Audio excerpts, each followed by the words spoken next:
Assalamu alaikum dear students. I hope that you will be fine and attending the lectures. Although your feedback is very little, लिख के जो मुझे बच्चे काम भेज रहे हैं उनकी तादाद कोई बहुत कम है, ठीक है। तो हालांकि सारे बच्चों को मैंने ये बताया हुआ है कि जो आपका लेक्चर होता है वो आपने ज़ुबानी फिर उसके बाद मुझे लिख के भेजना है। अगर कोई एक्स्ट्रा काम मैंने करने को कहा है तो वो भी करके भेजना है। तो please try to be regular. अच्छा, आप लोगों को आज मालूम है कि फ्राइडे है, तो इस वजह से सारे बच्चों ने सूरह कहफ की तिलावत करनी है। और ये चूँकि मसनून अमाल में से है, नबी पाक सल्लल्लाहु अलैहि वसल्लम किया करते थे जुमे वाले दिन गुस्ल करते, साफ़ सुथरे लिबास पहनते और फिर उसके बाद जो है नाखून काटने हैं। और क्या है कि जुमे की नमाज से पहले ये काम करना है, सूरह कहफ पढ़नी है, दुरूद शरीफ की कसरत करें, दुआओं की कसरत करें। जुमे की नमाज से लेकर और मगरिब तक हर जुमे को एक ऐसी घड़ी आती है कि जो दुआ की कबूलियत की घड़ी होती है। तो उसमें आप अपने लिए, अपने वालिदैन बहन भाइयों के लिए, पूरी उम्मत के लिए खैर आफ़ियत की दुआएं मांगें, ठीक है। कि अल्लाह ताला के रहम के साथ कायनात चलती है, तो अल्लाह ताला पूरे आलम पे जो है ना वो अपना रहम फरमाए और सबको अपनी हिफ्ज़ व अमान में रखे। अच्छा, हमने आज पढ़ना है about the rotational kinetic energy. जैसे कि हम लोग आजकल ये पढ़ रहे हैं कि जो डिफरेंट टर्म्स हमारे पास लीनियर मोशन में होती हैं तो उनके कोरस्पॉन्डिंग रोटेशनल मोशन या जो है सर्कुलर मोशन या एंगुलर मोशन में भी वही टर्म्स जो है ना वो हम इंट्रोड्यूस करवाते हैं। तो अगर एक ऑब्जेक्ट है जो कि रोटेट कर रहा है, ठीक है, रिजिड बॉडी है, उसके अंदर डिफरेंट पार्टिकल्स हैं। Consider a rigid body rotating with angular velocity omega. और आपको पता है कि एंगुलर वेलोसिटी जो होती है वो रिजिड बॉडी के जितने भी पार्टिकल्स होते हैं सारे मैसेज की बराबर होती है। हाँ, जो टेंजेंशियल वेलोसिटी है ना वो फ़र्क होती है, ठीक है। कंसिडर उसके बहुत सारे पार्टिकल्स होंगे, उसमें से कोई एक पार्टिकल कंसिडर करें। Consider N ith particle. इसके पार्टिकल्स में से एक ith पार्टिकल हम लेते हैं, उसका जो मैस है उसको हम लोगों ने कहा mi, उसका जो डिस्टेंस है from its axis of rotation उसको हमने कहा ri, ठीक है। और जो उसकी टेंजेंशियल वेलोसिटी है that is equal to v subscript i, ठीक है। तो आपको पता है कि ये वेलोसिटी एंगुलर वेलोसिटी के साथ कैसे रिलेटेड होती है। This is equal to r i into omega. अब आप देख सकते हैं कि ओमेगा के साथ मैंने आई नहीं लगाया, इसका मतलब ये है कि ओमेगा जो है वो तमाम पार्टिकल्स के लिए सेम होती है, ठीक है। इसकी जो काइनेटिक एनर्जी होगी वो होगी हमारे पास हाफ एम आई और वी आई स्केयर, ठीक है। और ये रोटेट कर रहा है, रोटेट कर रहा है, तो यहाँ हम लिखेंगे हाफ एम आई, वी आई की जगह लिख लिया आर आई, उसका भी स्केयर हो जाएगा और ओमेगा का भी स्केयर हो जाएगा। So this is half m i r i square, इसको ब्रैकेट में करें, और ओमेगा का स्केयर। ये टर्म आप देख सकते हैं कि जो मोमेंट ऑफ इनर्शिया हम लोगों ने पढ़ा ये उसके बराबर आई है, half I omega square. This is the kinetic energy of the ith particle. ये उस ith पार्टिकल का मोमेंट ऑफ इनर्शिया, ठीक है। और जब हम इस पूरे रिजिड बॉडी की बल्कि अभी आप यहाँ पर जो है ना बेशक इसके आई के साथ सबस्क्रिप्ट आई ना लगाएं, ठीक है, आप इसको सिर्फ यहाँ तक रहने दें, right. Now the kinetic energy of whole rigid body, उसके तमाम पार्टिकल्स जो होंगे उनकी अगर हम टोटल काइनेटिक एनर्जी निकालेंगे तो वो सब पार्टिकल्स की काइनेटिक एनर्जी का सम हो जाएगी m1 r1 square omega square, m2 r2 square omega square, up to अगर n पार्टिकल्स हमने लिए हैं half mn rn square and omega square. अब इसमें से जो है ना हमारे पास हाफ इधर कॉमन किया और m1 r1 square, m2 r2 square, up to mn rn square, और साथ में हो गया ओमेगा स्केयर, ठीक है।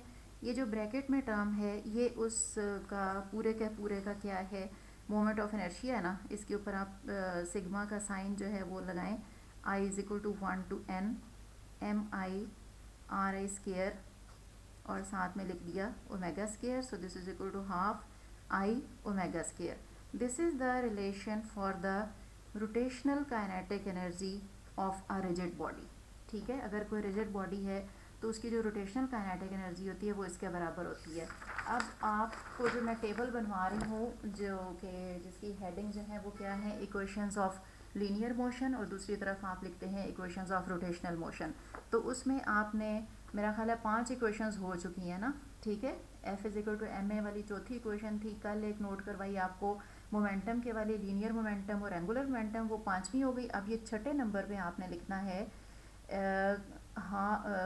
ट्रांसलेशनल काइनेटिक एनर्जी या लीनियर मोशन में काइनेटिक एनर्जी होती है हाफ एम वी स्केयर, और दूसरी तरफ जो आप रोटेशनल के टेबल में लिखेंगे रोटेशनल काइनेटिक एनर्जी होती है हाफ आई ओमेगा स्केयर. तो आप देख लें कि जो इक्वेशंस का फॉर्मेट है वो वही होता है, हाफ और हाफ इनर्शिया और मोमेंट ऑफ इनर्शिया और लीनियर वेलोसिटी और एंगुलर वेलोसिटी और दोनों का स्केयर आ रहा है. ठीक है, in this way we can find out the rotational kinetic energy of any object. और ये जो हम कोई भी ऑब्जेक्ट अगर कंसिडर करते हैं जो कि रोटेट कर रहा है, तो अगर वो रोटेट करते करते साथ में अपने ट्रांसलेट भी कर रहा है तो फिर हमें उसकी दोनों तरह की काइनेटिक एनर्जीज को कंसिडर करना चाहिए, ट्रांसलेशनल को भी और रोटेशनल को भी. ठीक है, ट्रांसलेशनल उसमें इस वजह से है क्योंकि वो डिस्टेंस ट्रेवल करता हुआ जा रहा है, और रोटेशनल जो है उसका रीज़न ये है कि वो रोटेट करता हुआ जा रहा है. तो जो उसकी टोटल काइनेटिक एनर्जी लिखी जाएगी that will be the sum of kinetic energies of translational and rotational. अच्छा, फिर इसी तरह से हमारे पास एक डिवाइस होती है जिसको कि हम कहते हैं फ्लाई व्हील, और ये हमने लैब में लगाया हुआ भी है क्योंकि आप लोगों का एक एक्सपेरिमेंट है फ्लाई व्हील का. मैंने आप लोगों को दिखाया था जब मैं आपको टॉर्क पढ़ा रही थी. आपको याद होगा कि लैब में दीवार के ऊपर एक गोल पहिया सा लगा हुआ है, ब्लू कलर का उसके ऊपर पेंट था, and that is a fly wheel. ठीक है, फ्लाई व्हील जो होता है वो तो लैब में लगा हुआ है, लेकिन ये इंजन्स का एक बहुत असेंशियल पार्ट होता है. गाड़ी वगैरह के या बस के नीचे अगर आप देखें तो वहाँ पर जो है ना जो पहिए होते हैं वो जुड़े हुए होते हैं टायर रॉड के साथ. और फिर क्या होता है, जो इंजन होता है गाड़ी का उसके अंदर फ्लाई व्हील होता है. फ्लाई व्हील जो है वो जब क्रैंक शाफ्ट जो है वो पिस्टन वगैरह मूव करते हैं ना, तो फ्लाई व्हील उस रोटेशनल काइनेटिक एनर्जी को स्टोर कर लेता है.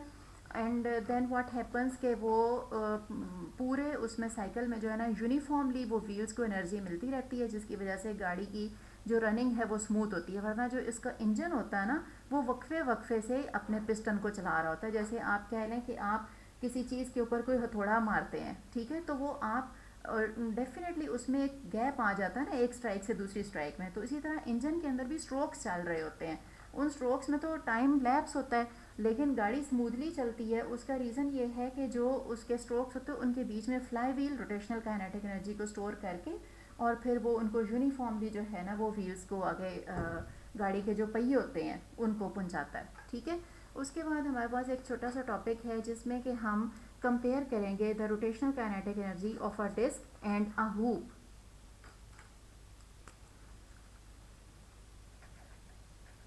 Rotational kinetic energy of a disc and a hoop.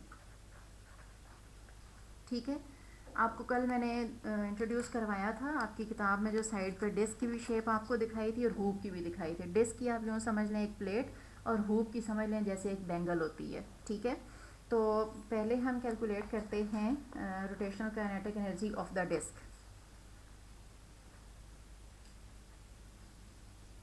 Rotational kinetic energy of a disc. Disc की जब आप कैलकुलेट करेंगे तो हम लिखते हैं हाफ आई ओमेगा स्केयर, ये इसका जनरल फार्मूला है. अब जो आपके पास टेबल गिवन है जिसमें डिफरेंट शेप्स के जो मोमेंट ऑफ इनर्शियाज दिए हुए हैं, तो वहाँ से अगर आप देखें तो डिस्क के लिए जो इसका आई की वैल्यू है that is equal to 1/2 m r square. ठीक है, इस वैल्यू को यहाँ पे अगर आप सब्स्टिट्यूट करते हैं तो जो डिस्क की रोटेशनल काइनेटिक एनर्जी आती है for the disc kinetic energy rotational that will be equal to half, और आई की जगह फिर आ गया हाफ एम आर स्केयर और साथ में आ गया omega square. So this is equal to 1/4 m r square and omega square. ये हमारे पास हो गई उसकी rotational kinetic energy. As v is equal to r omega, तो यहाँ हम अगर आर स्केयर ओमेगा स्केयर की जगह वी पुट करेंगे तो इसकी रोटेशनल काइनेटिक एनर्जी हमारे पास बन जाएगी 1/4m एंड v स्क्वायर। ठीक है, उसके बाद हम कैलकुलेट करते हैं rotational kinetic energy for the hoop. ये डिस्क के लिए था। For hoop kinetic energy rotational will be equal to half I omega square, and इसके लिए आई की वैल्यू होती है एम आर स्क्वायर। ये भी उसी टेबल में गिवन है। इसका मतलब ये हुआ कि इसकी जो रोटेशनल काइनेटिक एनर्जी है वो हो जाएगी half m r square omega square, और इसकी जगह वी पुट करें हाफ एम वी स्क्वायर। ये हमारे पास हो गई रोटेशनल काइनेटिक एनर्जी डिस्क की। ठीक है, यानी कि अगर दोनों को आप जो है वो रोल करते हैं किसी इंक्लाइंड सरफेस के ऊपर से इस तरह से, ठीक है, ये एक हमारे पास इंक्लाइंड सरफेस है, और यहाँ से हम लोगों ने कुछ हाइट से साइमल्टेनियसली अगर दोनों को रोल डाउन किया, ठीक है, डिस्क को भी और हूप को भी, ये जो हाइट है this is equal to small h। Now यहाँ पर जब वो दोनों थी तो वो स्टेशनरी थी और उनकी काइनेटिक एनर्जी ज़ीरो थी, उनके पास सिर्फ पोटेंशियल एनर्जी थी। फिर जब वो नीचे रोल डाउन होकर आती हैं तो उनकी पोटेंशियल एनर्जी कम होती जाएगी और उनकी काइनेटिक एनर्जी बढ़ती जाएगी, और उनके अंदर रोटेशनल काइनेटिक एनर्जी भी आएगी और ट्रांसलेशनल काइनेटिक एनर्जी भी आएगी। ठीक है, तो अब हम इनकी जो है ना वो दोनों की इक्वेशन अगर हम लिखें कि total potential energy at height h will be equal to their kinetic energy rotational plus kinetic energy translational। ठीक है, कहाँ पर? At bottom. याद रखें कि यहाँ से जब वो नीचे आ रहे थे तो उनकी पोटेंशियल एनर्जी रिड्यूस होकर काइनेटिक में कन्वर्ट हो रही थी। ये वही चीज़ है जो कि चैप्टर नंबर 4 में हम लोगों ने जो है ना कन्वर्जन ऑफ एनर्जीज़ के बारे में पढ़ा। ठीक है, अच्छा जी, अब हाइट के ऊपर उसकी पोटेंशियल एनर्जी है mgh, and this is equal to हमारे पास जो रोटेशनल होगी हाफ आई ओमेगा स्क्वायर और ट्रांसलेशनल होगी half m and v square. ठीक है, ये तो जनरल फार्मूला हो गया। अब हम इन फार्मूलाज को जो है वो डिस्क और हुप के लिए अलग अलग से लिखेंगे। ठीक है, उसमें हम रोटेशनल की ये वैल्यूज जो है ना वो सब्स्टिट्यूट करेंगे। फॉर एग्जांपल हम अगर डिस्क की बात करते हैं तो फॉर द डिस्क mgh हो जाएगा हाफ। अब इसकी रोटेशनल काइनेटिक एनर्जी डिस्क की ये आई थी 1/4 mv स्क्वायर, साथ में ट्रांसलेशनल है 1/2 mv स्क्वायर। ठीक है, जब आप इन दोनों को जमा करेंगे ये हो जाएगी 3/4 mv square, and this is equal to mgh। यहाँ से इसकी वेलोसिटी निकालें। मैं इक्वेशन को नेक्स्ट पेज पे दोबारा लिखती हूँ। mgh is equal to 3/4 m and v square, m cancel हो जाएगा, v will be equal to 4gh/3। ये है velocity of disc when it reaches the ground.